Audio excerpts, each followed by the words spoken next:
Namaste,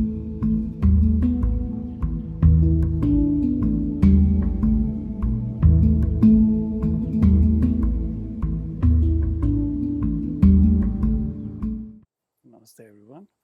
So, continuing on with this discussion on Anubhava and the divine experience, um, I mentioned that really it is this idea of purifying the mind so that it can see the truth for what it is. And the veil of ignorance or a Gyan is what creates the um, world experience as opposed to the divine experience. So, the question is, how important is this Anubhava or divine experience or spiritual experience in the sadhana towards the ultimate goal? And it is very important. And it's important in the following ways. Without this experience or Anubhava, all talk of spirituality is just learned parroting of the texts and hearsay. And as long as this Anubhava is not there, questions will remain.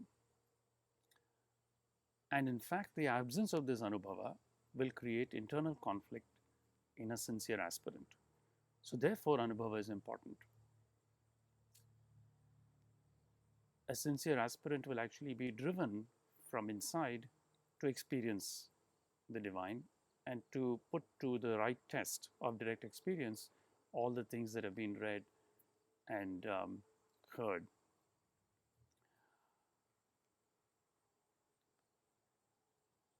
And the question, is it just a landmark, a sign that one is on the right track, or more than that? So, most definitely, it is a landmark. Um, it's a very important transformative experience when it is accessed sort of in the beneficial way.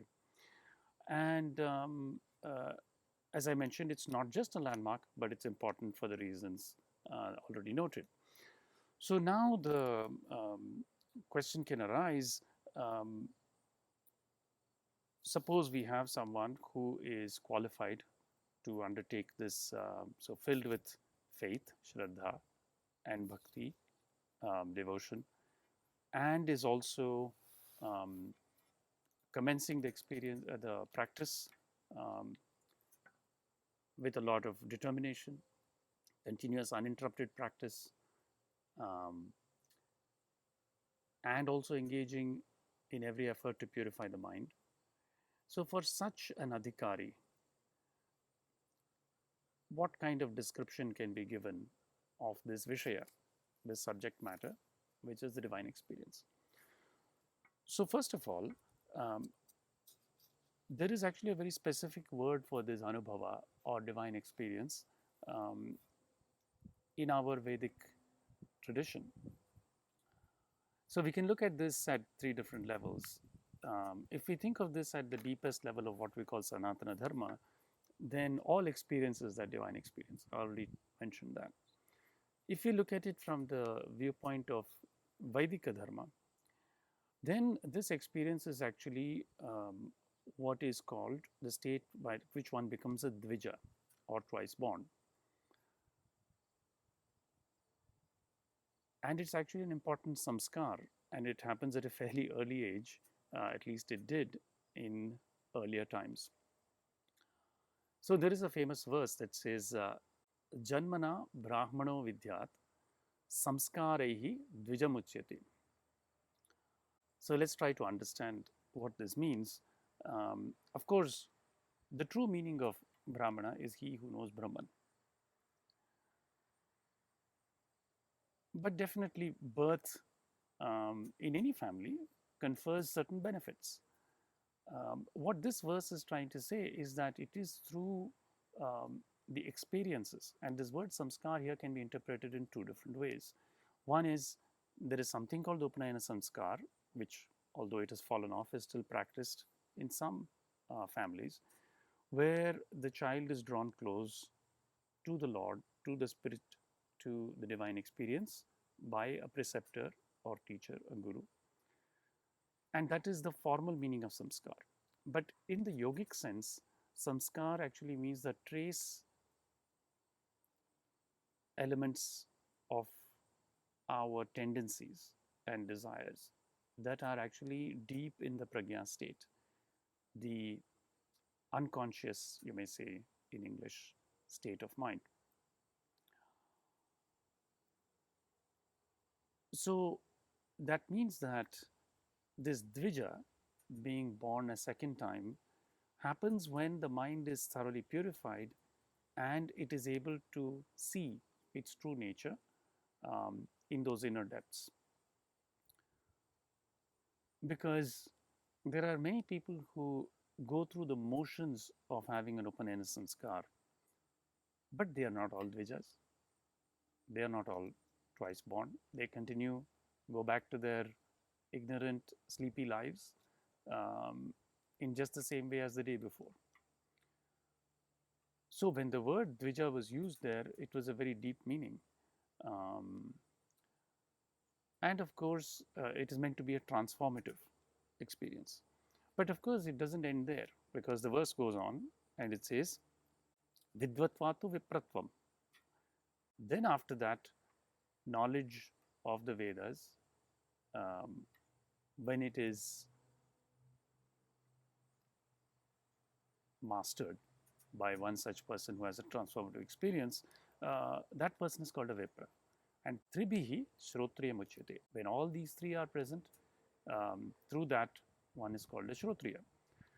Now, the Shrutriya is a very important word because in the Mundaka Upanishad, it appears as the definition of a guru is a Shrotriyam Brahmanishtam. So, the one who is established in Brahman and who is also a Shrotriya.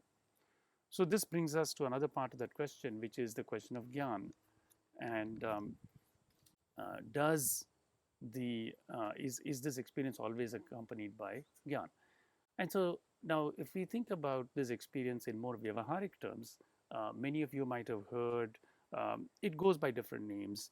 So some people will call it Kundalini awakening, but in more popular terms, you may hear it near-death experience, out-of-body experience. Actually, there is even an interesting thing called G-lock, which is G loss of consciousness, which happens in fighter pilots when they're undertaking certain maneuvers. They can have these kind of out-of-body experiences.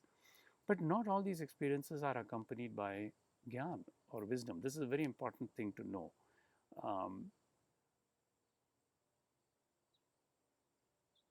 There are many instances where a person can have this glimpse, but when the mind is not either A, purified enough, and B, established in the Gyan, that experience is not very productive. And there are also people who follow this experience through various kinds of drugs and rituals. You might have heard of the, well, you know, the great 60s, sex, drugs, and rock and roll. And I'm not trying to diminish the fact that, you know, many of our favorite great musicians, even in rock and Western music, they had something genuine. I mean, they saw something, they were filled with this feeling of universal love, peace, but their lives did not turn out to be terribly exemplary after that. They might have produced some very good music, like Jerry Garcia and others, or, you know, you know the whole list of rock and rollers. But as I said again, their lives are not exemplary, and one doesn't feel inspired to follow. Right? On the other hand, there are also various other faith traditions, like where they take ayahuasca, because this experience is very similar to the effects of a drug called DMT, and Patanjali himself in the Yoga Sutra mentions that through Aushadhi you can achieve this experience of Samadhi. But that's not recommended because then one becomes dependent on Aushadhi. And again, the experience itself does not confer wisdom unless the mind is prepared. So the ground must be prepared before you put the seed in there. If the ground is well prepared, then whatever experience happens, it has a good outcome. Otherwise, there can be problems. There are people who end up in mental institutions because they don't know how to reconcile this experience with their everyday life. So we'll talk a little bit more in detail about exactly what happens when this divine experience and spiritual experience is had, and that may give some clarity to those of you who are desirous of pursuing it. All right, let's see.